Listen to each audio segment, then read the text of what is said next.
Salve, salve, galera! Boa noite, habitante! Eu sou o Diogo da Ice Master e esse aqui é o nosso 9º episódio do Meio Mundo Cast.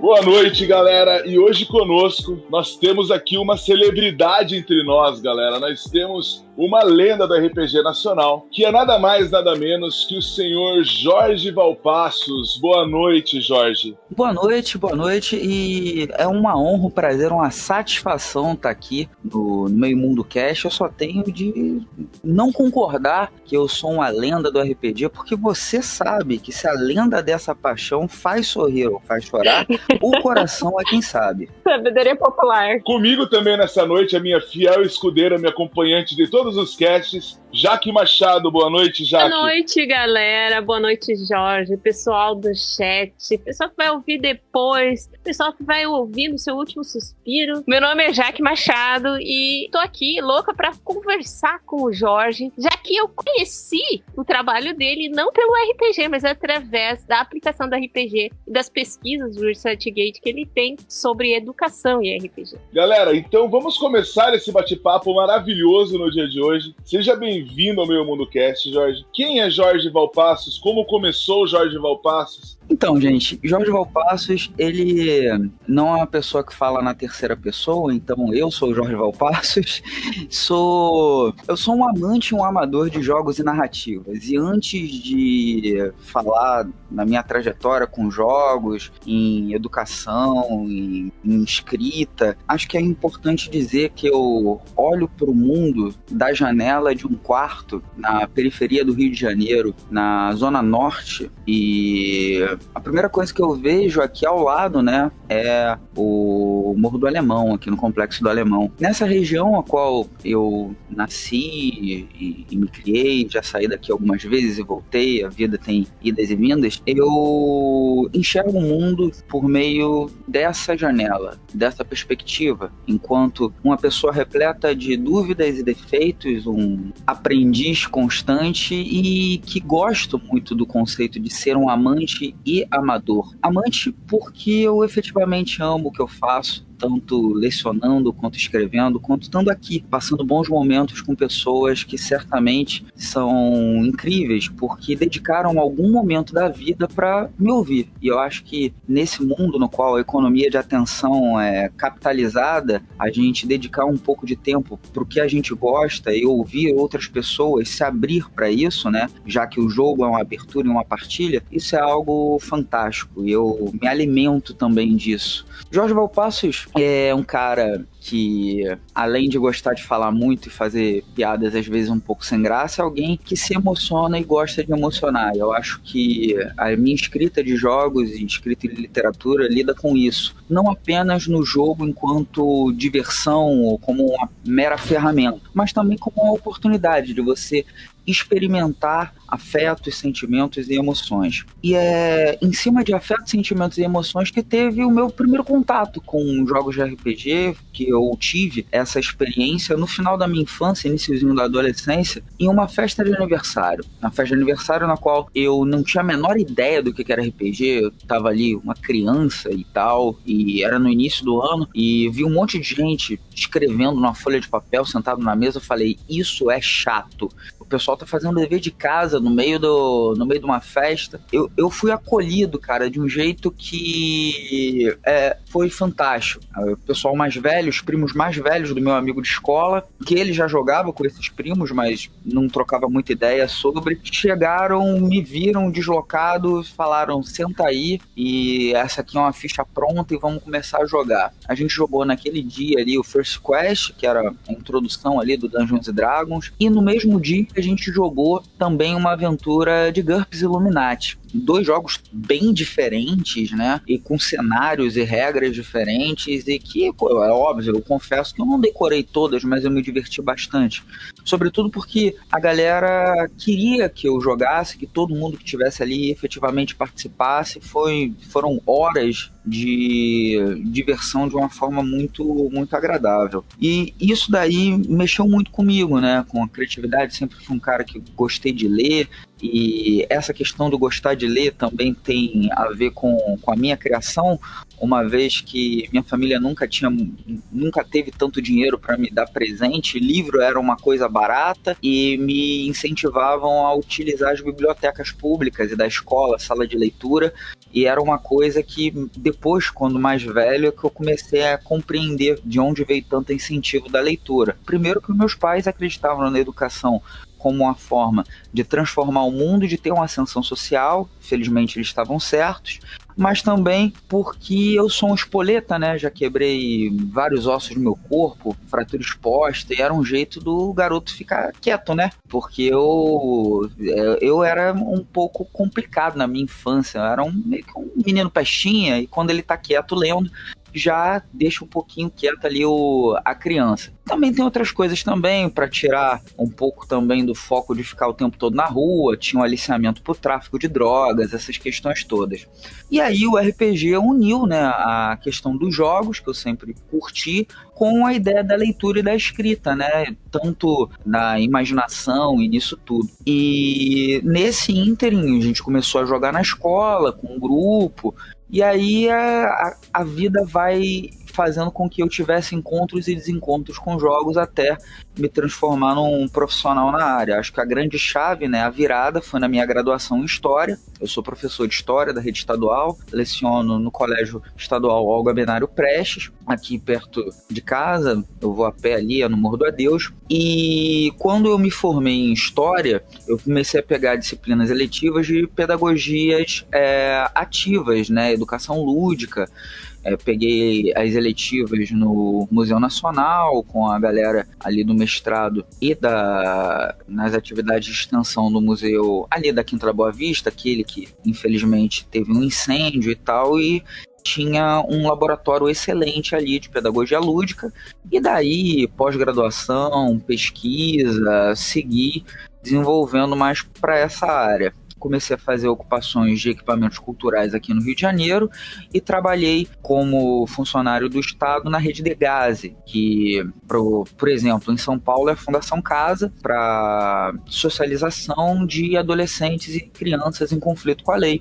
São casas de passagem, centros de socioeducação, antigamente chamava de reabilitação, ou sistema FEBEM, FUNABEM, agora se chama Rede Degase aqui no Rio de Janeiro, e trabalhei tanto com ocupação de bibliotecas, como a Biblioteca Parque Estadual, em eventos, né, e na Rede Degase. E comecei a levar também para o colégio e para associação de moradores, para vários equipamentos culturais aqui da cidade. E foi nesse momento, estudando também jogos, que eu tive contato com a cena independente de RPGs aqui no Brasil. Tive contato com editoras e autores, e eu fui convidado a participar do coletivo Lampião Game Studio, pelo Rafão Araújo e pelo Jefferson Neves, o coletivo que eu publiquei o The Loyal. E daí pra frente, né, entrei mais ou menos para 2014, e durante o ano de 2015 foi o desenvolvimento do primeiro jogo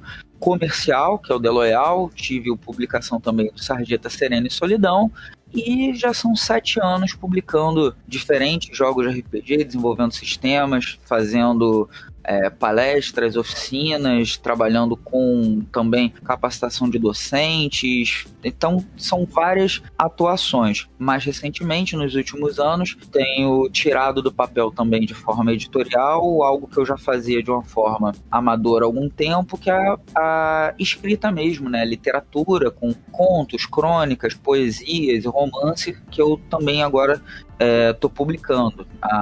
Do livro fechado, que o romance mais recente é o Rubre Roxo, publicado pela AVEC, tem algumas novidades, inclusive relativas a arquivos paranormais também para a área de literatura. Eu curto muito jogos com a pegada assim, mais narrativista, né? Ultimamente eu tenho curtido bastante, não apenas o Powered by Apocalypse, os diferentes jogos, né, que usam essa engine. Eu gosto do Urban Shadows e do Legacy. Tô em um relacionamento agradável com um joguinho chamado Quest, mas do sistema de RPG que tá no meu coração, que eu gosto bastante, é o Ex-Corpo Mortal. Eu acho que é o que eu posso dizer que é um dos meus jogos, entre aspas, da gringa, que eu mais curto. E aqui no Brasil tem se eu pudesse citar, praticamente infinito número de jogos que eu curto muito. Tem os do Lampião, tem os da Coisinha Verde, tem o do Mundos Colidem. Nossa, poderia ficar aqui a noite toda citando os jogos que eu admiro demais. E eu curto muito,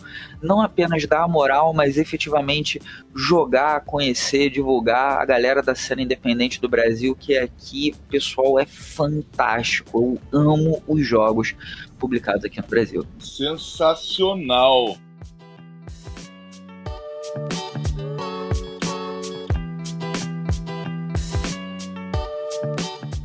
Quando você começou a criar jogos, você já tinha essa visão de querer levar isso para essa galera que menos favorecida, de poder usar isso no seu método de ensino? Isso eu acho que que a minha trajetória não é muito comum, porque muitas pessoas começam a fazer o sistema caseiro, depois começar a estudar game design, pensar em publicação.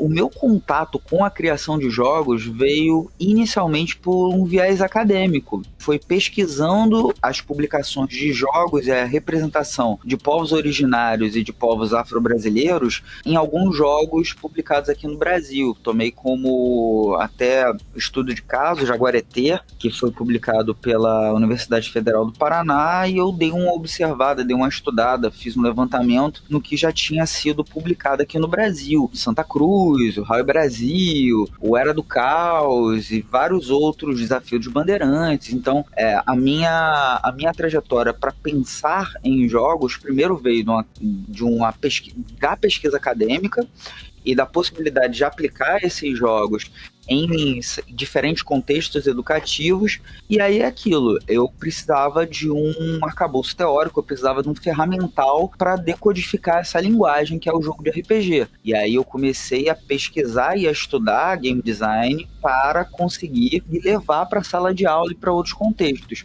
E aí, quando eu comecei a abrir a caixa desses jogos, é que eu comecei a compreender como que os jogos eram montados, eram construídos. Desde das mecânicas básicas e probabilidade, até mesmo como os publicar. A veiculação, definição de público-alvo.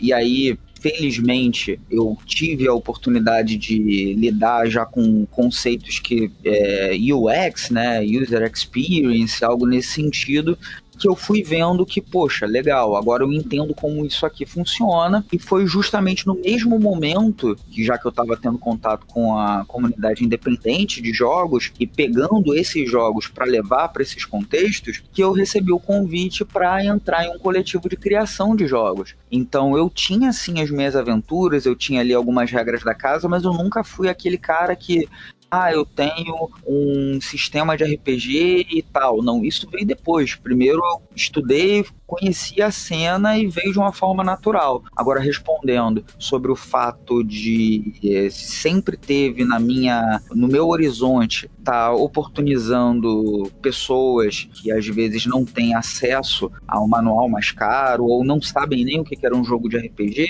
sim, acho que isso é quase que um valor, né, uma meta que eu tenho dos meus jogos, é que esse jogo não tenha uma barreira de entrada, sobretudo para a galera que é de periferia. Vocês podem até dar uma olhada até no preço dos meus manuais de jogos. Eu tento colocar todos eles de uma forma mais acessível possível. A gente está passando por alguns tipos de problemas, em virtude até do preço dos insumos, papel, essas coisas todas, está tudo ficando bem mais caro, mas eu busco tornar os jogos o mais acessíveis possíveis, não apenas em relação ao preço, mas também ao didatismo de como ele é escrito como as regras são apresentadas e também indo efetivamente nas quebradas, nas periferias, apresentando e levando os jogos. Penso no seguinte, o Jorge com 12 anos, estando numa festa de aniversário, jogaria o jogo do Jorge com 36 anos que ele acabou de escrever? Se o Jorge de 12 anos não sentaria e não teria como jogar, o Jorge de 36 não termina o livro. É isso. Te ouvi falar aqui, Jorge, e eu achei fantástico, eu já sabia que tu era um autor engajado na comunidade, politicamente engajado,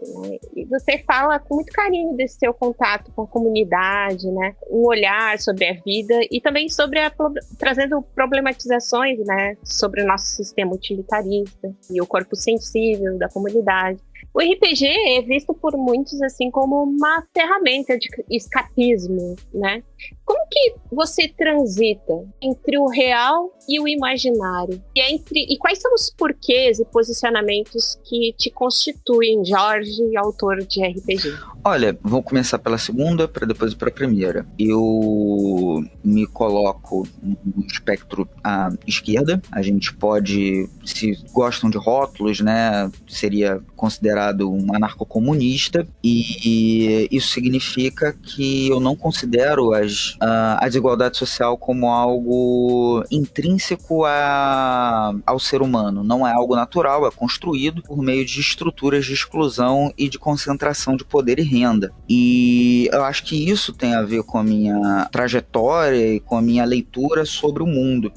Só que eu não concordo com a leitura dos jogos meramente como escapismo, porque se a gente tiver uma leitura do jogo, né, de uma atividade lúdica meramente como escapismo, a gente vai considerar movimentos na história da humanidade, grandes viradas ocorreram quando grupos de pessoas se associaram para mirar no impossível, buscar construir sociedades que até então eram praticamente impossíveis e que outros podem dar o nome de utopias. Mas sem esse espaço de imaginação que está presente desde as antigas pinturas nas cavernas até as instâncias de realidade virtual, num jogo de RPG de mesa, numa possibilidade de você apostar e imaginar outras soluções, a gente simplesmente estaria fazendo a mesma coisa desde sempre, mas a gente já não é mais caçador-coletor, a gente já consegue se organizar em cidades, nós temos, felizmente, aqui no Brasil, vários sistemas que são sistemas de saúde que têm uma cobertura muito grande, que não estão presentes em outros lugares, nós temos as vacinas, nós temos o desenvolvimento da ciência,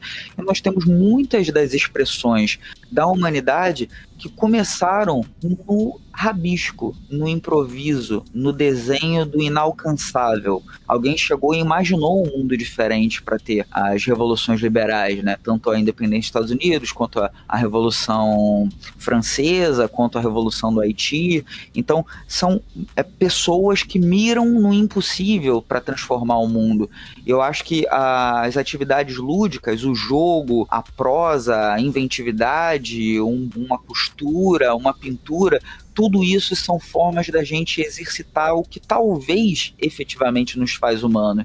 Não é a capacidade de se comunicar, como algumas pessoas dizem, porque vários outros animais o fazem, mas talvez o nosso conteúdo imaginativo, e não apenas imaginativo, mas de transformação da realidade, é que nos qualifica como sapiens sapiens, né? Isso é o que alguns pesquisadores defendem e que eu tô ali acompanhando, tô ali de mão dada, e eu acho que a imaginação, a inventividade tem no jogo uma oportunidade não de escapar da realidade, mas de transformá-la. Eu acredito que o RPG, eu acho que escapismo talvez não seja a palavra, mas o RPG ele torna você mais empata, sabe? O RPG em si só ele é um exercício de empatia, ele te permite ser uma coisa que você não é, e dessa forma você passa a entender aquilo que talvez não seja uma coisa frequente na sua vida. Eu me enxergo através dos meus personagens, podendo viver através de outras perspectivas e olhar através de outros olhos. Eu acho que o RPG ele é esse exercício de você poder se colocar no lugar do outro. Esse sentimento que o RPG coloca dentro da gente, sabe?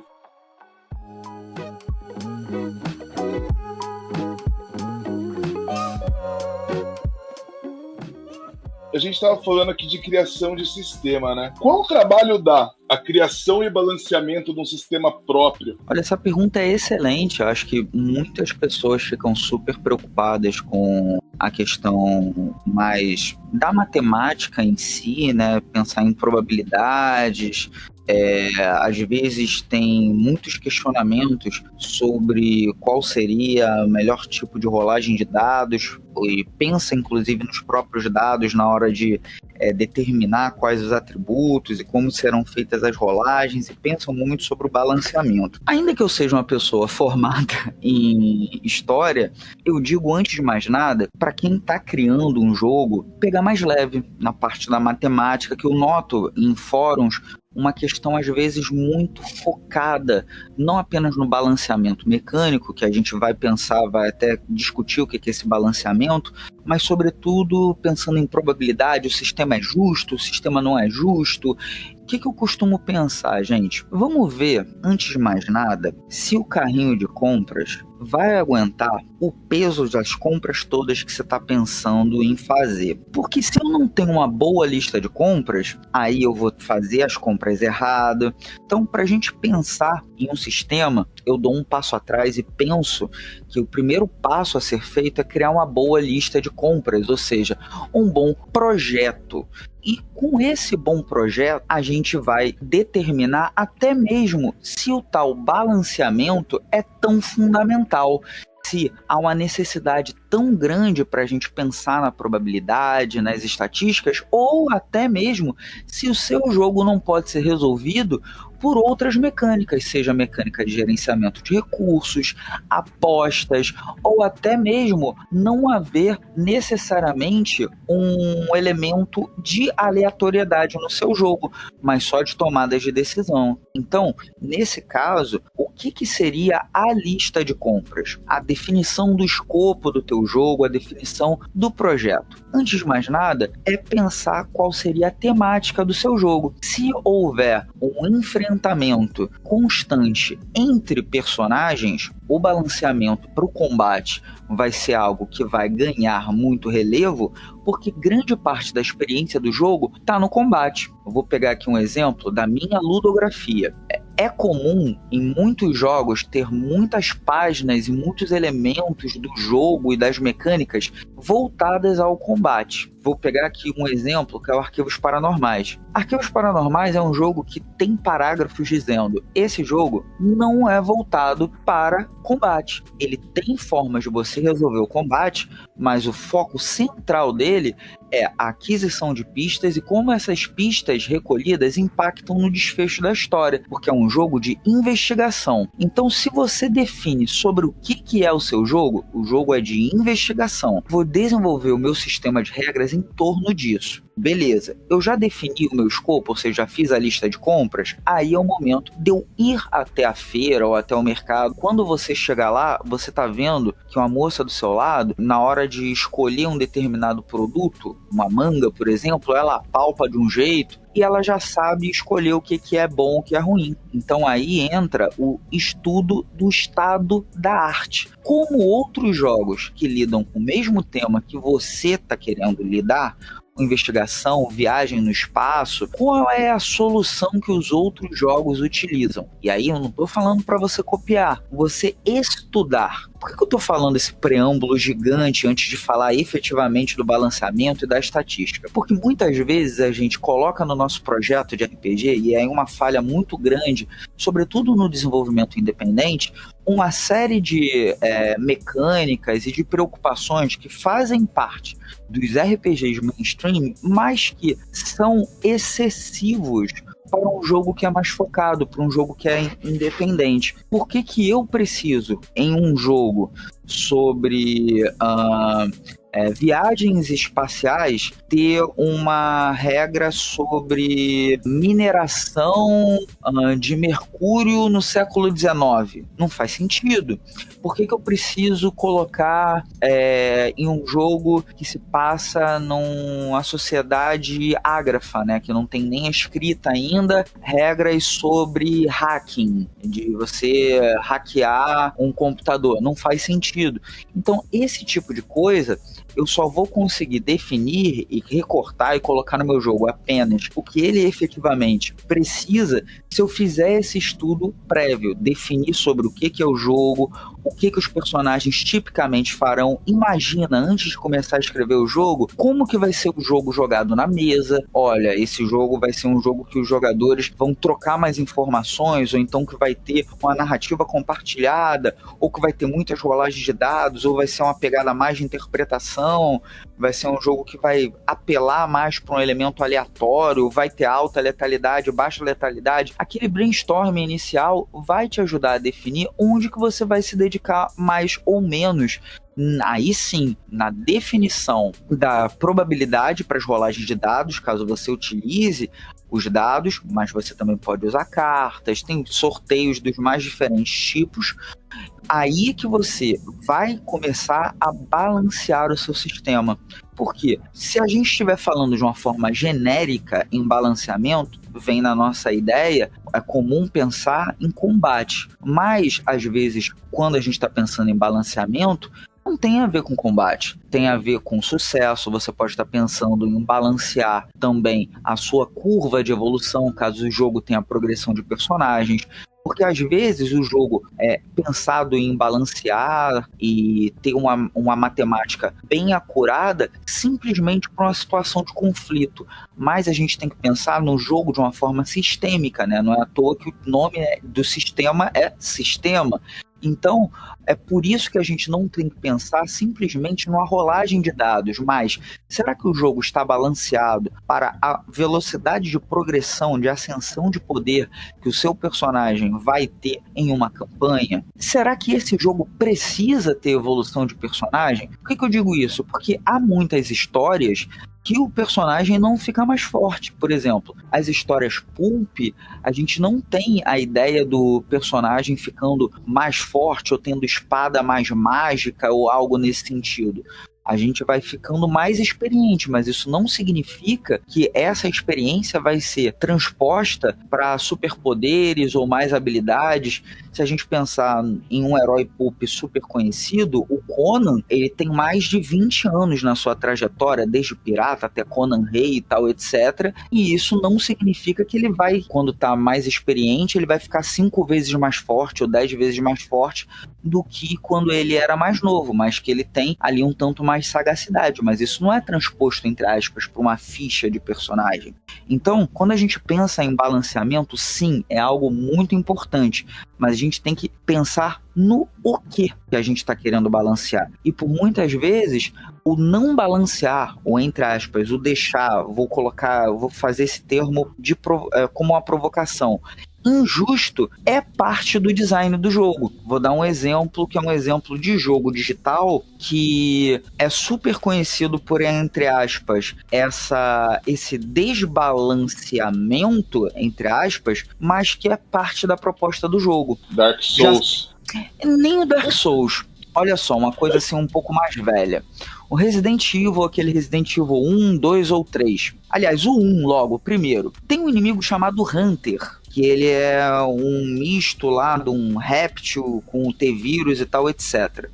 Tem um tipo de ataque desse Hunter que ele dá um ataque e ele decapita, ele arranca a cabeça. Ele não dá dano, ele não te coloca no danger, ele não dá dano. Se ele te acertar de um jeito, ele te mata. Tem um inimigo no Resident Evil 2, que é o Licker, que ele faz a mesma coisa. Tem uma forma que ele te acerta, que ele te mata em um ataque. E isso pode ser visto como injusto, inicialmente. E aí a galera que estuda game design sabe que é 5% de chance que um Licker tem de acertar um ataque e te decapitar, faz parte da experiência do jogo. Então pode parecer numa primeira visão injusta, mas aquele 5% faz parte da proposta do jogo. Então, às vezes, colocar algo que parece quebrado ou injusto, na verdade, entrega a experiência que o jogo propõe. É interessante a gente observar, sim, que é interessante, às vezes, balancear, mas tem momentos que o desbalanceamento é proposital e que gera determinadas instâncias que são interessantes. Não é à toa que, se a gente for para parar para pensar, o sucesso crítico e a falha crítica em qualquer jogo, vamos pensar num D20 da vida, é uma forma canônica de desbalancear um sistema de probabilístico que pula de 5 em 5%. É colocado as exceções ali, no 20, no 1. Quando a gente dá essa mexida no que é o 20, a gente está desbalanceando, a gente está quebrando, a gente está desbalanceando para propor o efeito, que é o do sucesso crítico, que gera uma expectativa, gera uma outra experiência na mesa, que é um momento de maior exaltação.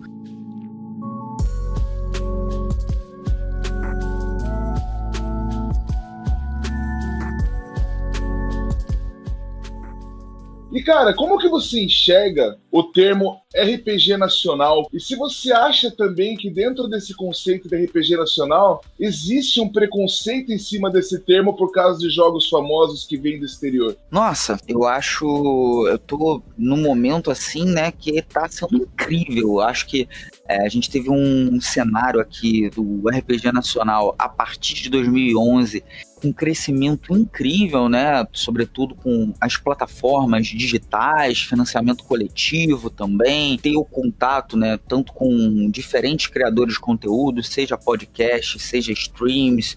Eu acho que isso ajudou bastante a dar visibilidade no RPG nacional, que é algo que existe desde a década de 80, então é algo bem antigo aqui no Brasil, e que nos últimos anos, né, a partir dos anos de 2010 para frente, né, e a gente já tem mais de 10 anos dessa novíssima geração, por assim dizer, de criadores, está rolando algo muito positivo, não apenas no abraço da comunidade local aqui do próprio Brasil, mas até de gente de fora do Brasil começando a conhecer esses nossos jogos, a nossa cena. Infelizmente, mas aí em virtude dos moldes do mercado, a gente ainda tem uma maior parte dessa publicação dos autores brasileiros na anglofonia, né, escrevendo em inglês, porque tem uma penetração maior. Obviamente, né, o inglês está presente como eu não vou dizer uma língua franca, mas uma das línguas que, para produção de jogos, ela é super comum. Então, os autores nacionais que começaram a publicar fora do Brasil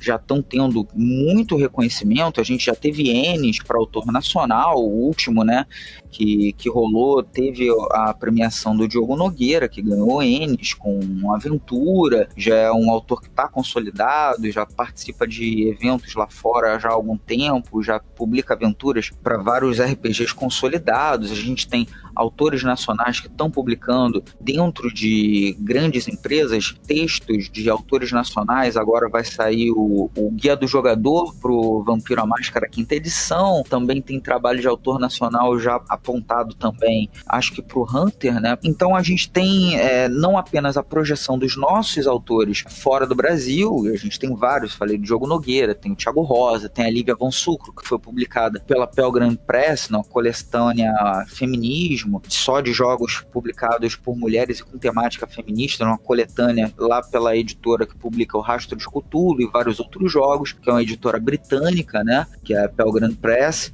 E então a gente já tem autores e autoras brasileiros e brasileiras publicando, sobretudo nesse intervalo. E eu sou uma pessoa que adoro ver o crescimento dessa publicação fora do Brasil. Mas dentro do Brasil, isso tem esse crescimento também muito grande, e aí eu acredito a vocês, produtores de conteúdo, que têm dado bastante visibilidade à cena nacional, e também a presença dos autores em feiras geek, Comic Con Experience, Anime Friends, eventos de anime, mangá, feira de quadrinho, feiras de literatura. Está tendo cada vez maior presença de autores, não apenas de quadrinho, literatura, mas também de RPG. E nessas feiras a gente tem uma capilarização da nossa produção, que a gente vai chegar em públicos que são públicos que não estão no servidor do Meio Mundo Cast, que não estão no grupo do Facebook, e que simplesmente vão no evento de cultura geek ou de literatura, e que me encontram lá, e que encontram o Thiago Junges,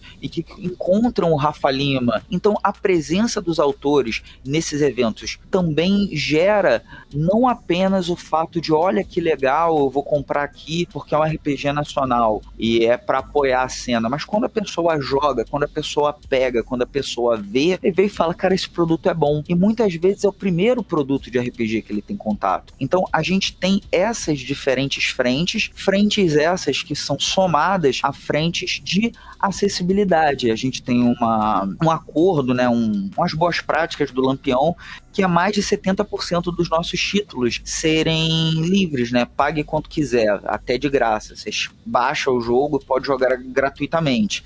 Então, até os títulos mais antigos, e alguns até que foram recém-lançados, já estão a pague quanto quiser. É essa questão também de que eu não sou o único, né? O Vinícius Encho Chagas, o Thiago, que eu já falei aqui, tem muita galera da cena independente que sim, quer se sustentar sendo uma pessoa autora. Isso não impossibilita também a venda do jogo de graça, né? Que é o que as pessoas às vezes acham até meio que estranho. Como assim vender o jogo de graça? Porque quando a pessoa curte o jogo, ela às vezes joga, não pagou nada ali e depois tem uma recompra, dá ali uma grana, um apoio. Isso funciona. E a gente está tendo essa cultura aqui, que é algo que rola também para jogo eletrônico, né? Que tá ali o pague quanto quiser. Isso tem acontecido para jogos de RPG. Antes de passar aqui para outra pergunta, eu sei que eu tô falando demais, eu queria responder a galera aqui do chat, que tem ali algumas perguntas que foram feitas, e aí eu já respondo em bloco. Uma delas é sobre zine, né? E aí eu acho que esse é um momento oportuno, que foi feita aqui uma pergunta sobre fanzines, né? Qual era a minha opinião sobre zines? Pois sim. Eu achei que esse é um momento oportuno porque eu sou um cara muito de ser rato de evento e tem essa pegada do mais artesanal. Sabe aqueles caras estranhos, cabeludos, que estão na saída de centro cultural e museu vendendo poesia? Então, eu sou esse cara aí também, sabe? Talvez você já falou comigo antes de saber que eu era escritor de RPG. Eu fazia isso, eu imprimia ali, quer conhecer aqui minha arte, aí declamava uma ou duas e tal. Se a pessoa queria, ela levava e tal. Eu faço isso com os panfletos, né? Eu tenho uns panfletos, RPG panfleto, deixo em cima da mesa de evento. Se quiser pagar alguma coisa por eles, você paga, senão você leva, e é o que você tem, e isso funciona, tá? Então, eu sou um grande entusiasta da cultura zine, é muito forte ali pro quadrinho, eu sempre tava com a galera do quadrinho aqui do Rio, uma galera muito bacana, que inclusive, né, uma galera que sempre circulou ali comigo já fez parceria, o Denis Mello, né, e a Ana Recalde, que são os autores do quadrinho Bela Dona, que eu tenho Pesadelos Terríveis, né, o RPG, eu esbarrava com a galera fazendo os eventos, né, de quadrinho e tal, na época que o Denis fazia a zine Saideira, então é uma coisa super bacana, eu sou mega entusiasta, e muitos dos jogos do Lampião são ali grampo, né, grampo canoa, só tem uma capinha às vezes um pouco diferente, é zine mesmo, Saqueadores do Destino é assim, vários outros jogos são assim, é zinezinha, a gente vai tocando pra frente também. Aproveitando aqui uma outra pergunta que foi feita também, o que você acha de streams dos teus jogos e o que você acha de jogos baseados nos teus jogos? Então, Miguel, streams dos meus jogos, toda vez que rola, eu fico com um sorriso de orelha a orelha, eu vejo a galera já jogou vários jogos meus e eu compartilho no perfil do Lampião quando eu tô assumindo o controle, mas eu adoro, e eu não acho que eu tenho que ficar regulando, não, você fez a regra certa, a regra errada. Você tem o poder de se apropriar, de fazer as suas adequações, claro, né? Você não vai virar o jogo ao contrário, tipo, eu vou aqui pegar o Encantos, que é um jogo sobre garotas mágicas e tal, etc, e vai ser um jogo meio que de, sei lá, assassinatos e tiroteio e tal. Aí tem os ceifadores, ali é outro jogo, mas eu adoro, eu curto pra caramba. Ainda que eu não tenha uma opinião totalmente formada, porque me falta estudo e compreensão sobre as possibilidades de interpretação da ideia do assistir o jogo. Eu tenho estudado um pouco sobre isso, tenho alguns livros e artigos sobre isso. O Mestre Pedroca, o autor do Skyfall, tem um artigo muito legal na coleção coletânea RPG Indagações, da editora Chá, que ele traz algumas questões muito legais. Tem a galera do teatro, que costuma botar alguns questionamentos e algumas reflexões sobre a ideia da participação, de pensar no que é o público, o que é a audiência, as formas que você lida diferente quando você está interagindo aqui no chat, quando você está assistindo uma stream de jogo, quando você está jogando. Tem várias críticas lá, o efeito do Mercer, né, lá do Critical Role. Então eu acho que tem muitas questões, é algo muito complexo para virar e falar, eu acho incrível ou eu odeio. Eu acho que a vida é muito mais complexa do que é bom ou é ruim, e a gente deve formar as nossas opiniões por meio do estudo de diferentes perspectivas e abordagens. Então eu sou um entusiasta, eu acho que a stream trouxe muita gente pro jogo de RPG. Eu sou um cara que fico muito feliz quando eu vejo jogos da cena nacional sendo jogados, mas eu sei que aquela proposta da experiência do assistir ou mesmo do jogar em stream, ela é diferente de um jogo privado, que é diferente de um jogo em evento e que é diferente de um jogo que é, por exemplo, só com câmera ou sem câmera. Todas essas variáveis alteram a experiência do jogar, mas toda vez que eu vejo um jogo, não apenas meu, mas da cena independente brasileira sendo streamado, nossa, dá um calorzinho no coração, porque é tão legal, porque é aquilo, a gente, né, os autores independentes do Brasil, a gente não concorre com jogos mainstream. Tipo, uma pessoa que tem um quadrinho nacional, ela não tá concorrendo com um quadrinho Marvel. Uma pessoa que tem um livro de literatura fantástica no Brasil, como eu tenho com o Rubro Roxo, não tá concorrendo com Tolkien, com Martin, com Neil Gaiman, não tá concorrendo. Nós sabemos que temos diferentes públicos e diferentes alcances, e às vezes a nossa proposta, inclusive, é diferente do mainstream. E ok, e ver que um produtor de conteúdo concede espaço e tá ali streamando ou chamando a gente pra trocar ideia ou mesmo pra narrar, é algo muito legal. E aí, eu acho que para produção independente, esses espaços, eles estão crescendo, e eu vejo com muito bons olhos, de verdade, esse crescimento.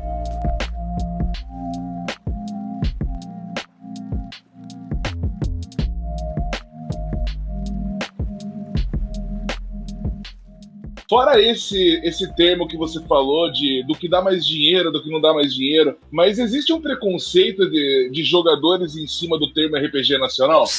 Eu não sei. Sabe por que eu digo que eu não sei? Porque quando uma pessoa tá muito segura com um jogo que ela já domina e tal, às vezes ela não quer apostar no incerto, ela já tá no seguro, entendeu? E aí dá a impressão que rola um preconceito com RPG nacional, porque a pessoa, por exemplo, já joga um jogo como Call of Cthulhu, ou D&D e tal. E aí eu não costumo culpar necessariamente o jogador por isso, porque a pessoa às vezes aprendeu a jogar aquilo, sei lá, e aí ela tá se divertindo com aquele tipo de experiência e ela não foi também oportunizada a jogar outros jogos, ela não vai tirar um dinheiro no bolso pra do nada apostar num cara que ele nunca ouviu na vida. Por outro lado, eu vejo que essa resistência ela é maior para jogadores que já jogam há muito tempo. Os jogadores que começaram a jogar há menos tempo, sei lá, 5 até, sei lá, 10 anos atrás, estão muito mais abertos porque eles já começaram a jogar com esse mundo assim de jogos independentes e doidões, tanto no Brasil quanto fora, super em alta. Vou dar aqui alguns exemplos bem bacanas. Nos últimos anos, eu tô pegando aqui a premiação mais conhecida lá na gringa, que é o Ennis, tá? Já que a gente está pensando em game design e visibilidade global e não apenas Brasil. Daqui a pouco a gente chega no Brasil. Mas o Ennis, nos últimos anos, premiou jogos como Mothership e Morkborg. Uai, esses jogos são jogos doidões? São jogos um pouco fora da curva, são jogos diferentões, tanto esteticamente quanto mecanicamente, são jogos que apostam em coisas diferentes. E aqui no Brasil, a gente está tendo a publicação de jogos que são diferentões por editoras, que são editoras que normalmente publicam, às vezes, jogos mais medalhões. Vamos pegar aqui a Retropunk publicou, tá publicando agora o UVG, né, Ultra Violet Garden, publicou o Retropunk, publicou o Hora de Aventura, publicou o Tiny Dungeon, né? São uma série de jogos, assim, bem diferentes. A New Order também. Várias dessas editoras estão popularizando o mundo diferente do rolo D20, ou então perícia mais habilidade versus dificuldade, coisas nesse sentido. E isso ajuda muito também a quando a pessoa pegar um RPG, entre aspas, doidão, virar e falar assim, pô, beleza, isso é RPG também. Junto a isso, tem o crescimento desses autores nacionais que tem publicado. Eu não tenho como mentir. Grande parte, a maior parte dos autores independentes que publicam via financiamento coletivo ou em marketplace, via Dungeons, conseguem financiar os próprios projetos. Seja no financiamento coletivo, tudo ou nada, ou conseguem reverter em vendas aquilo que eles investiram nos marketplaces. E a gente, se tivesse em um cenário mais fechado, esses projetos, como o Luna, vários desses jogos não teriam sido financiados. E aí, olha que eu tô dando um recorte somente de Catarse, mas não é a única forma de publicar. Tem as zines, tem o jogo direto via Dungeons ou no Drive-Thru RPG, tem várias formas. Tem no It.io, que agrupa, né, os desenvolvedores independentes tanto de RPG de mesa quanto de jogos eletrônicos. Muitos desses autores estão conseguindo a publicação, estão conseguindo alcance. Logo, eu não estou tirando esses dados do nada. É só abrir ali o Catarse, digitar em Explore e RPG. E aí você vai ter um panorama nos últimos meses, nos últimos anos, o volume de projetos de RPG com financiamento que bateu a meta. Isso significa que sim, está tendo uma boa adesão. Você consegue também ver a adesão desses jogos independentes e da cena nacional em eventos de RPG, seja eles presenciais ou online. Tipo, tem a RPG Com, vai ter mesa do Arquivos Paranormais, não sou eu que vou levar, e vai ter mesa dos outros jogos nacionais, vai ter mesa do Kalimba, que não é que o autor vai levar também, vai ter mesa, se eu não tiver equivocado, também do Mojubá, do Lucas Conte. Então isso significa que, pô, a galera não apenas está jogando e jogando com seus amigos, mas também está botando mesa em eventos, entrando em vários servidores aqui no Discord, vocês vão ver que tem mesas de Arquivos Paranormais, de ceifadores de encantos, a galera tá jogando. Então,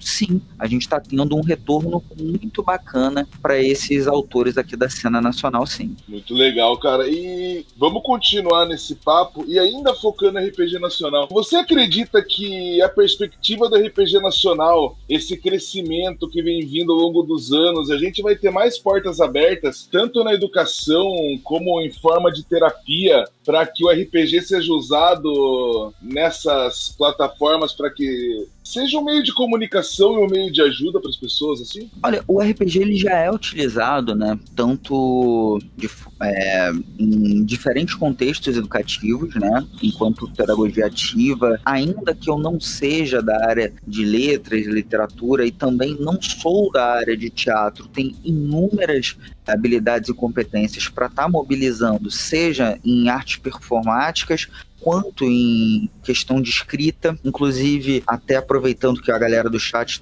teve um comentário legal aqui do Guilherme sobre RPG Solo. RPG Solo também pode ser uma excelente ferramenta enquanto um catalisador para a escrita criativa ou metodologia para a escrita criativa. A ideia de você estar fazendo diários de campanha de jogos de RPG Solo é bastante interessante isso.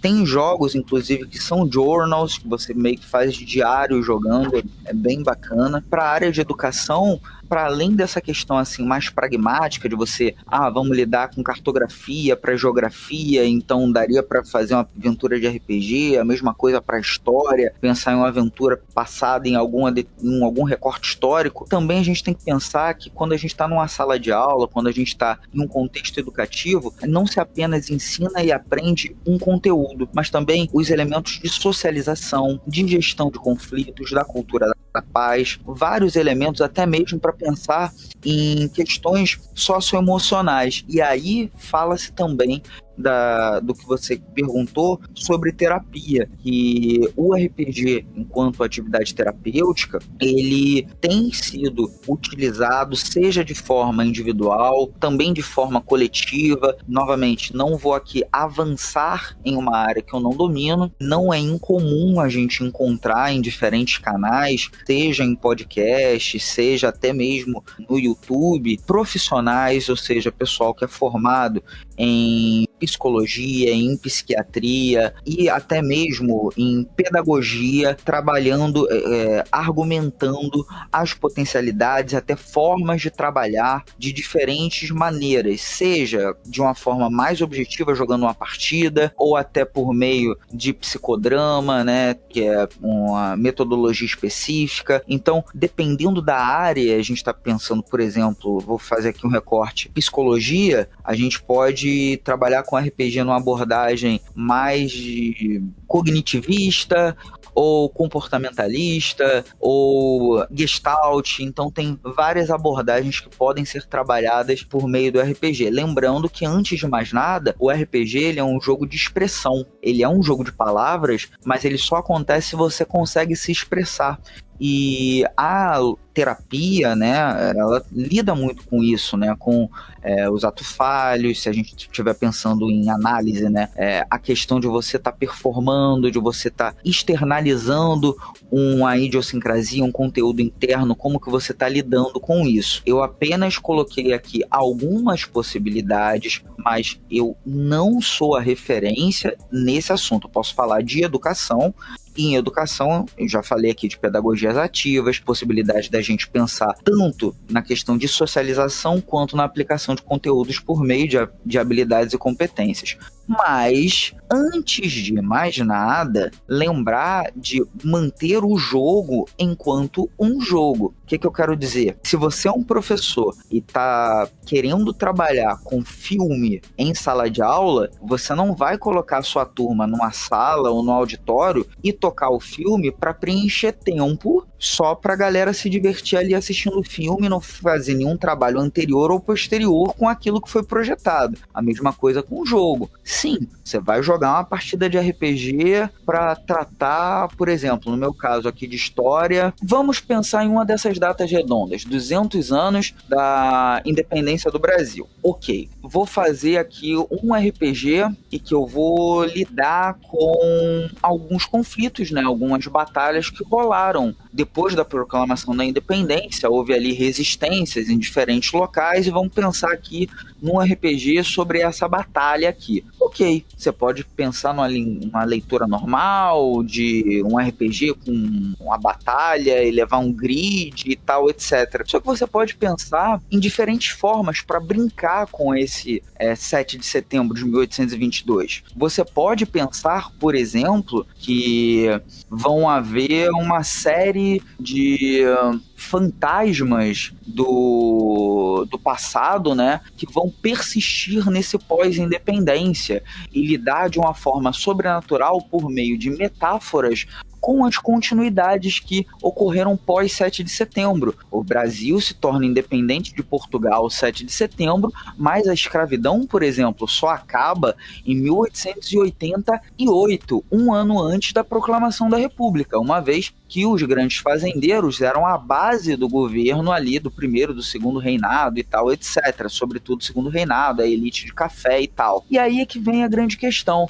Por que se é um jogo, eu não posso brincar com isso, no sentido de inserir fantasmas, algum tipo de elemento sobrenatural e surpreender a turma com uma aventura de arquivos paranormais no meio do século XIX? Obviamente lidando com responsabilidade com os temas, mas não há uma necessidade de você buscar um historicamente preciso e acurado. Isso você faz na sua aula, entre aspas, mas séria, mas o momento do jogo você tem que restituir o jogo à ludicidade.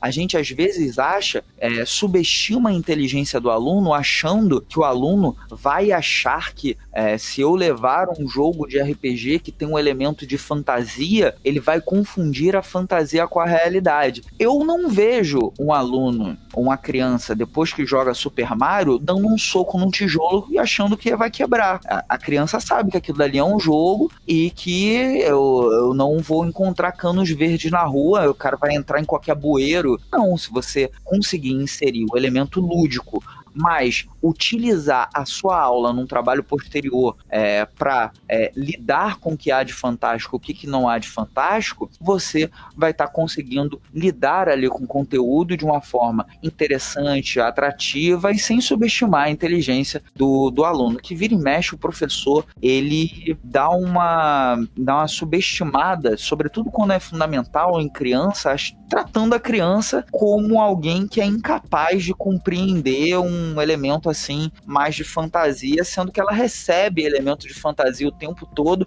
A própria socialização da criança se dá por meio de elementos que são fantasiosos, né? Todos Cautionary Tales, né, do Chapeuzinho Vermelho e por aí vai, tem ali elementos fantásticos, mas se entende qual é a mensagem que quer passar. Então, isso pode entrar sim na sala de aula. É claro que lidando com muita cautela. É o que eu falo, né? Eu vou projetar aqui o gladiador, a galera vai achar legal e tal, etc. E depois, então, vamos entender o que o Ridley Scott estava querendo ao fazer esse filme? Mesma coisa lá com aquele filme do 300. Tem ali uma propaganda contra o eixo do mal, pós o eixo do mal, né, do Bush, lá, pós o 11 de setembro, que tá ali naquele filme 300 e tal. Então, vamos passar o filme 300, discutir as guerras greco-persicas entre os gregos e os persas, mas depois entender por que aquele filme foi lançado naquele momento e tal. Se eu consigo fazer isso para literatura, para quadrinho, para filme,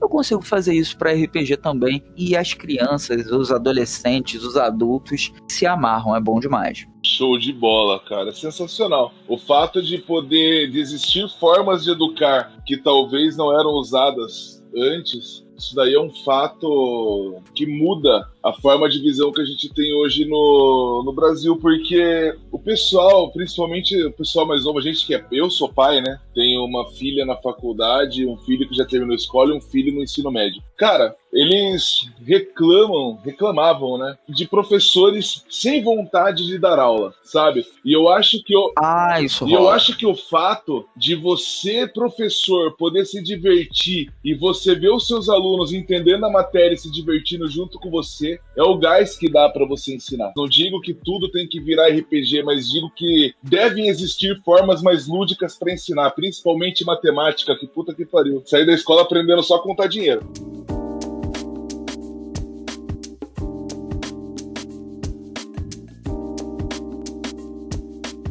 E a expectativa do RPG nacional nesses próximos anos? Você acha que essa explosão que a gente está tendo de criação de conteúdo, de financiamento coletivo, vai chegar a saturar o mercado? Ou você acha que tudo isso que está acontecendo só vai a crescer cada vez mais para que o RPG nacional ganhe mais força? Olha, essa pergunta é excelente e eu faço combo aqui com uma pergunta que está falando, né, quais os desafios para que o RPG cresça mais. Então, eu não acho que o financiamento coletivo vai saturar, uma vez que não são os mesmos apoiadores que participam das campanhas. E aí é legal abrir aqui para quem está ouvindo, para quem até está querendo entrar nessa comunidade criadora. Quem já está há algum tempo fazendo financiamento coletivo e é autor independente, é importante saber que não é exatamente o mesmo público da galera que consome financiamento coletivo de jogos mainstream, uma vez que estão buscando experiências distintas. Há apoiadores em comum, mas os apoiadores de jogos independentes, eles tem uma outra demanda. E muito dos criadores de jogos independentes, né, eles já utilizam a plataforma de financiamento coletivo há algum tempo. Eu já tenho meu primeiro financiamento coletivo foi ali para 2015 e 2016. Então já tem aí 6 anos, 7 anos e tal de acompanhar a plataforma, tanto eu quanto os outros projetos do Lampião. Nem todos foram bem sucedidos. A primeira tentativa do Galone não foi, na segunda foi, a primeira tentativa do Lições não foi, a segunda foi. E é isso, né? O desenvolvimento independente tem altos e baixos, mas a gente consegue averiguar no histórico de apoios os apoiadores. Por que a gente vê que há um crescimento e não uma saturação? Porque, primeiro, muitas das pessoas que não apoiaram os primeiros projetos porque você ainda não era uma pessoa conhecida e não conheciam a qualidade do seu trabalho, começam a investir nos seus próximos projetos em virtude da sua regularidade, de você ir trabalhando, entregando no prazo. Para quem é desenvolvedor independente, essa curva é uma curva menos acentuada, já que a gente cria produtos que são produtos que não são, entre aspas, tão, entre aspas, mercadológicos do que um mainstream, mas a regularidade é algo que vai fazer com que aquele cara, aquela moça que não te apoiou em 2016, mas vendo que você tem um livro bacana que a galera tá jogando em 2017, em 2018, 2019, chega um momento e, opa, vou ver quem é esse cara aqui. Pô, gostei do projeto dele no ano de 2021, vou apoiar o financiamento coletivo. Aí ele recebe o livro na data, direitinho, vê a qualidade, vê a arte interna, vê que tem suporte, que o coletivo dá o feedback, coloca tudo direitinho, acerta, Pô, ele vai chegar e vai apoiar os próximos. Então, se eu olhar pros apoios que o Lampião teve há anos atrás e for comparar com o de hoje, a gente está tendo novos apoiadores e até apoiadores que já estavam na cena de RPG, em grupos de RPG, mas que não estavam apoiando os independentes, que começaram a chegar em virtude dessa nossa produção enquanto coletivo, mas não apenas pra gente. E aí é legal, né? O Lampião não é o umbigo do mundo. Então a gente tem esses dados, essas evidências que estão comprovadas nos históricos de apoio do financiamento coletivo, mas a própria plataforma Catarse mostra que está longe de ser um momento de estagnação ou de inflação, né? De congelamento da possibilidade de crescimento dos financiamentos coletivos, em virtude do número de autores está crescendo e mesmo assim a plataforma dá vazão. E aí eu acho que é uma coisa gostosa do jogo independente, que é o fato dos jogos serem bem diferentes, sabe? Tava rolando no ano passado o financiamento do Altares, que é um jogo de fantasia medieval do Thiago, junto do Infaernum, caramba, esqueci o nome dele, daqui a pouco eu lembro, do Caio Romero, que é um jogo demoníaco e tal, e tava rolando Herdeiros dos Antigos, que era o meu de horror Lovecraftiano. E eu tinha certeza de um cara que tava querendo pegar um fantasia medieval, que é o Altares, não ia apoiar o meu. E aí não ia ter como ter concorrência, porque os jogos independentes, eles são muito diferentões. Como tem essa segmentação, você nem tem exatamente uma concorrência direta, e mais, o público do RPG independente é o público que abraça as experiências diversas, fazendo com que muitos daqueles apoios do Inferno apoiassem também o Herdeiros e também o Altares, ou não conseguiu apoiar o Altares na hora, no mês, apoiou no Late Pledge, não pegou o Herdeiros porque a grana estava curta, vai comprar depois que bateu a meta. Eu sou um cara que sou meio doidão, que digo o seguinte, meu livro bateu a meta, tem outro jogo que ainda não bateu a meta, pô, cara, eu gostaria que você apoiasse o meu, mas a grana tá curta, faz o outro projeto ser realizado. O meu já bateu, tipo, Lições, quando a gente tá gravando aqui, ele ainda tá com financiamento coletivo aberto, mas a meta já foi batida. Vocês vão receber o livro, ou capa dura ou capa mole, conforme vocês quiserem apoiar, o livro digital colorido, ele tá lindo, ele tá fantástico, um dos jogos mais maneiros que eu já escrevi na minha vida, só que, sim, eu queria que vocês apoiassem, catarse.me/lições RPG. Mas esse livro ele já vai ser publicado, você vai poder pegar depois lá na VEC, ou comigo, ou em outras circunstâncias. E talvez tenha alguém na cena independente que precisa do financiamento bater ali a meta. dá uma olhadinha nos outros jogos independentes, ver se a galera é bacana, se não é uma galera tóxica e tal. E, pô, apoia. Agora, se você tiver uma grana legal e se você gostar da proposta do Lições, apoia o Lições também. Então, eu acho que tem um elemento de crescimento. E para responder o que pode ser feito para crescer mais, pô, gente, acho que é levar o RPG, se você gosta de RPG, começar, agora eu vou ser um pouco provocador, a banalizar o RPG. Como assim banalizar o RPG? Amigo oculto da firma, você gosta de RPG? Dá um RPG. Ah, mas a pessoa não gosta, ela não conhece. Ah, vai ter o aniversário da minha sobrinha. Dá um RPG. Você vai receber uma galera na sua casa e tal. Pô, mestra ali uma aventura, mostra como é que é um RPG pra galera que nunca viu, avisa pra eles, chega ali pro grupo de amigos, pô, galera, vamos assistir um filme ali em casa e depois vamos jogar ali um RPG, tá? E espero que vocês não tenham maldado, porque eu sei que vocês são maldosos. Eu tô falando você que tá aí acompanhando, que quando ouviu vamos assistir um filme lá em casa, já pensou em bobagem, porque sabe que assistir um filme lá em casa é uma dica pra outra coisa. Eu sei que eu estou falando com você que deu a risadinha agora. Assistir um filme lá em casa é assistir um filme lá em casa, não é outra coisa não. Então você pode chamar a pessoa, o seu contatinho e tal, apresenta ali o RPG pra pessoa que você gosta, não tem essa coisa de guardar, essa coisa do, eu gosto de RPG, é uma coisa só minha, chama ali o seu amigo, também não precisa ser uma pessoa chata, né? Tem que catequizar todo mundo no RPG, às vezes não é a praia da pessoa, você não vai ficar enchendo o saco. Mas a ideia é banalizar.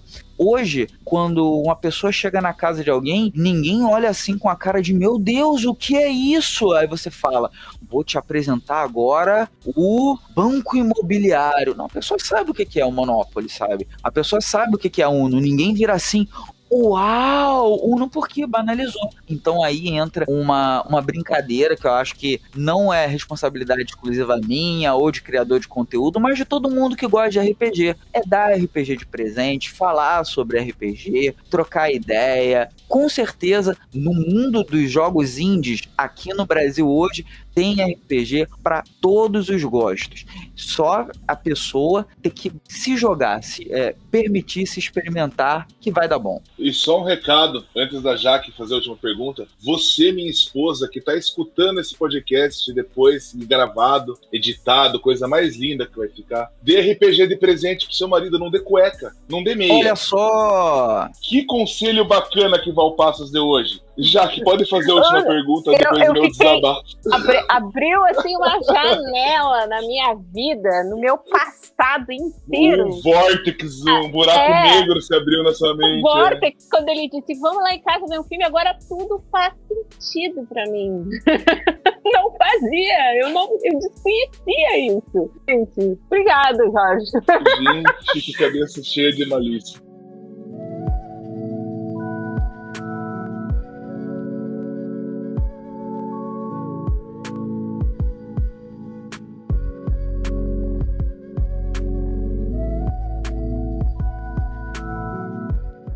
Jorge, agora eu te falar um negócio aqui.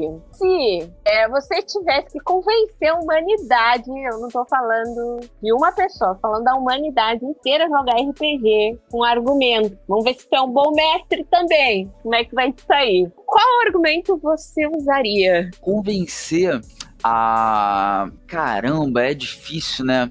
Sabe por quê? Eu primeiro vou fazer a resposta certinha, um momento assim meio de questionamento, e depois eu vou dar a resposta mais objetiva. Cara, eu não preciso também ser uma pessoa chata, né? Eu vou tentar convencer, mas às vezes não é praia, é o que eu falei. Cara, tem gente que realmente não gosta de RPG e tá tudo bem. Eu não gosto de um monte de tipo de jogo, eu não gosto de FPS, jogo de tirinho e tal, eu não consigo jogar, e tá tudo bem mesmo. Então nem acho que eu tenho que ser aquele cara chatão que eu vou tentar fazer o rololô, roiô pra convencer todo mundo que RPG é a sétima maravilha, mas eu só digo uma coisa, RPG, assim como LARP e tal, é tão amplo como a sua própria vida. Você pode rir, você pode chorar, você pode conhecer pessoas novas, você pode fazer coisas que você jamais poderia fazer dentro desse mundo da imaginação que o RPG te proporciona. Não se permitir pode fazer com que aquilo que estava só dentro do seu sonho se torne algo cooperativo e real, com várias pessoas não apenas testemunhando, mas fazendo parte daquela experiência que você está criando enquanto está jogando, se você não quer fazer parte disso, aí fica difícil. Porque com o RPG, você está ali dividindo momentos que não são apenas seus, mas são de todo mundo que está na mesa contigo, e ali você efetivamente está criando uma história e jogando ao mesmo tempo. Qual é o gênero, qual é o sistema, qual é o cenário, certamente vai ter um que vai falar diretamente com o seu coração. Basta dar o primeiro passo, rolar o primeiro dado e preencher a primeira ficha. Seja bem-vindo ao mundo do RPG. Convenceu eu também, eu já estava convencido na hora que eu comecei o papo com ele, mas... Valpassos, a última pergunta, o pessoal tá falando aqui pra você entregar a sua idade. Ih, não, mas aí, olha só, agora já que aquele momento, né, do Jabá Inside, né, que é o finalzinho do podcast, no meu próximo RPG que eu vou lançar, que vai entrar em campanha de financiamento coletivo dia 1º de abril, e que não é mentira, lá Caramba, tá escrita a minha idade no manual do jogo. Eu digo isso. Vai ter no meu próximo jogo, chamado Amores da Vila do Caju, o jogo mais amorzinho, mais carinhozinho, e que vai ter um jeito de ser publicado muito louco, já digo isso. Nesse jogo tem a minha idade, tem exatamente, eu escrevi esse jogo com tantos anos, tá ali. Então já tá ali o jabá interno. E aproveitando aqui o finalzinho, tem aqui uma pergunta do que é melhor, que é apoiar financiamento coletivo ou comprar direto da editora. Seguinte, Miguel, quando é um financiamento coletivo, tudo ou nada, e não bateu a meta, financiar o financiamento coletivo. Se já bateu a meta, normalmente no financiamento coletivo você recebe antes e vai estar com um preço mais acessível. Mas a minha sugestão é, se um determinado financiamento coletivo já bateu a meta e a grana está curta, que você olhe outros da cena nacional se tem algum que é do teu interesse. Acabou o financiamento coletivo, não pegou e tal, etc. Não compre na Amazon. Deixa eu explicar por quê.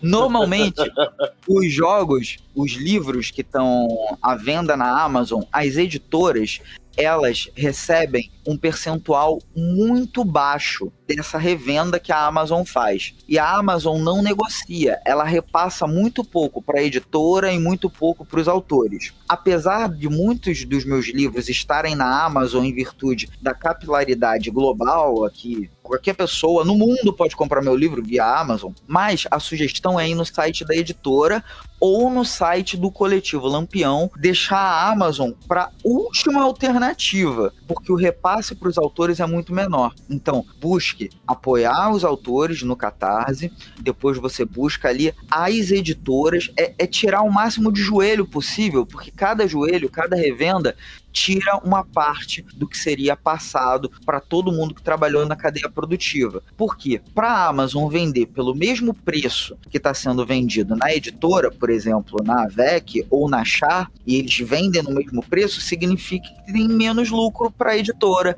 e tem menos repasse de royalties para os autores, tem menos repasse para o diagramador, para o capista e para todo mundo. Então, abrindo um pouco da cadeia produtiva, busque, antes de pegar em revenda, em livraria, em Amazon, a editora ou os próprios autores. Até mesmo manda uma mensagem direta para o autor. Isso fica também para quadrinho, para literatura de fantasia. Se você tem um autor, manda mensagem para ele, o que é melhor para você? E aí eu vou dizer, por exemplo, para os ceifadores, dá uma entrada lá no site dos ceifadores, né, que é bit.ly/ceifadores-RPG, que ali tem os melhores meios para adquirir, para estar remunerando bem, desde o ilustrador Luiz Oliveira, até todo mundo que trabalhou ali na revisão, que é a Priscila, eu que escrevi, o editor, então todo mundo ali fica na melhor relação de trabalho. A dúvida, você procura o autor e pergunta para ele onde é que eu compro. É isso.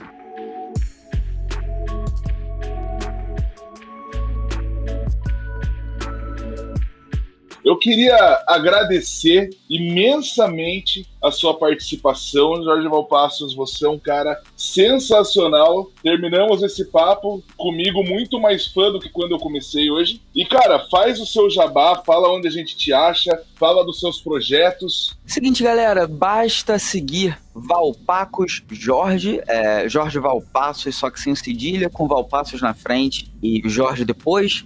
Ou você vai na guia de pesquisa e digita Jorge Valpassos, que só tem um, porque esse nome é meio diferentão, o resto da família Lusitano ficou lá em Portugal. Tem o Lampião Game Studio, é só procurar Lampião Game Studio, @Lampião Game Studio em todas as redes. Às vezes eu demoro para responder, a vida acontece, sou professor, então manhã, tarde é aquela correria, mas eu respondo, não deixo ninguém sem resposta. Lá vocês vão conhecer pelos links, né, na bio dos perfis do Lampião.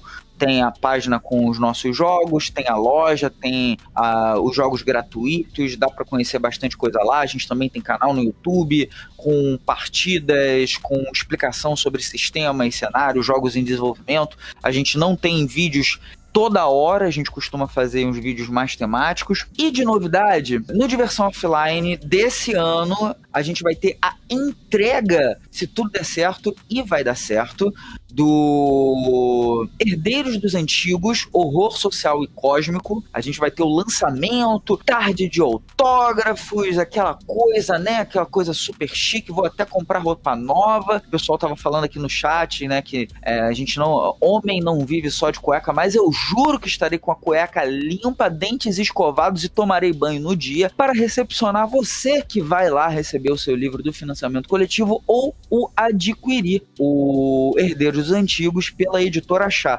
Estarei com algumas novidades ali, também com Magos Lacunares. Diversão Offline vai ocorrer no meio do ano, em junho, tá? Acho que é 18 e 19 ou 19 e 20 de junho, se eu não estiver equivocado, mas é só dar uma olhadinha. O evento que vai ocorrer em São Paulo, no centro de convenções, é grandão, é todo chique, é tipo uma CCXP de board game, card game, RPG, é uma coisa maravilhosa. O último rolou perto da Paulista, agora vai ser um pouquinho mais distante, mas o espaço é bem maior, já tem umas fotos rolando. E para fechar, além do jabá do Lampião, o próximo projeto que vai entrar no ar de minha pessoa é um combo de 2 jogos, o Conclave do Anticristo, que é um jogo sobre 2 crianças que estão disputando quem será o herdeiro do capiroto, sendo adotado por essa figura, e aí eles vão ter que demonstrar quem é o pior peste. Então são 2 pestes disputando quem é a mais arteira para merecer o título de ser o herdeiro do Anticristo. Então é um jogo de crueldade infantil com humor ácido, um humor meio sombrio, e um outro jogo que não tem absolutamente nada a ver com esse, que é um jogo de amor, é um jogo de amores plurais, é um jogo de afeto, é um jogo que é pra fazer chorar, é um jogo pra emocionar, que se chama Amores da Vila do Caju, que é um jogo que você pode jogar sozinho, sozinha, ou pode jogar coletivamente, mas eu acho que a experiência de jogar sozinho ou sozinha é muito mais marcante, e é um jogo que vai fazer com que você se abra. Você não joga com um personagem, você joga contigo mesmo. Então é Diogo jogando, é Jaque jogando, não vai ser um personagem criado, e você vai ficar em algumas situações que você vai ter que reagir, fazer escolhas e lidar com o início, o meio e o término de relacionamentos amorosos. E que tipo de amor é esse? Diferentes formas de amor, seja um amor fraternal, até mesmo algo mais de alto amor, você ali embaixo de um cajueiro na beira da praia, sentindo a brisa passar e descobrindo que você se ama. Então é um jogo poético, é um jogo sobre amores e sobre formas diferentes de amar, porque todo amor vale a pena. E é um jogo que me causou muita felicidade redigindo e vendo o produto final dele, porque posso dizer que é um dos jogos mais mais gostosos que eu já tive a oportunidade de criar, e espero que a comunidade curta bastante ele, porque ele foi feito também com muito amor, porque é bom também, se eu escrevi alguns jogos em momentos ruins, né, tipo Ceifadores, foi um momento muito complicado ali da minha vida, após o assassinato da vereadora Marielle aqui no Rio e tal. Os Ceifadores é como se fosse um outro lado da rua, né? Tem um blues muito famoso que diz que o blues, ele é uma música que é tocada mesmo na manhã, mas no lado que não bate sol. Mas ele sabe que tem um lado da rua que bate sol. O Amores da Vila do Caju é o lado que bate sol no meu coração, na minha vida, e escrevi e o jogo ainda amando. E não é à toa ali que tem um amarelo muito forte nele, porque também tem inspirações ali do amarelo do Emicida, tem muitos subtextos no Amores da Vila do Caju, mas é um jogo que tem muito a ver com o meu momento hoje, com as coisas que estão rolando, com tudo aqui que está ao redor. Talvez com pessoas que estão nos ouvindo nesse momento, será? Não sei. Descubra. Eu já tô chorando agora, já. A partir desse momento já estou chorando pelo Amores, já. Prometo esperar a mesa todos, aqui. Esperar a mesa aqui no todos. Jorge, queria primeiramente vou agradecer novamente, cara, muito obrigado por você ter vindo, obrigado por estar aqui com a gente, por essa lição, e dizer que o Meio Mundo tá sempre de portas abertas para você, quando você quiser vir jogar, quando você quiser vir narrar, quando você quiser vir falar, a porta tá aberta para quando você quiser vir. Muito obrigado mesmo, viu, Jorge? Eu que agradeço, gente. Eu peço perdão porque eu sei que eu falo pra caramba, e hoje eu já falei o dia todo, tava no evento geek, nerd, de anime e tal, então mestrei, fiquei falando, até o Guilherme tava lá também, então, nossa, até minha voz falha aqui um pouco, falo demais, peço perdão aí por ser tão prolixo, mas esse papo foi ótimo, gente. Vocês são todos uns amores, eu adorei conversar com vocês. Galera que tá no chat, gente, brigadão, Leandro Lisboa, Guilherme, todo mundo que passou, a G, beijo gostoso na alma de todos vocês, onde vocês quiserem e desejarem, beijo aqui é pra todo mundo, e é isso, gente, brigadão, ótima semana. Galera, você que quer narrar, você que tem um sisteminha, você que quer fazer divulgação, você que quer streamar, galera, venha falar com a gente, com os ADMs do Meio Mundo, fala comigo, com a Jaque, com a Lê, a gente vai estar viabilizando para você ter a sua mesa aberta aqui, o seu mundinho no nosso Meio Mundo, tá? Procure a gente também nas redes sociais, @MeioMundoRPG no Instagram, Meio Mundo RPG no Facebook e no Twitter.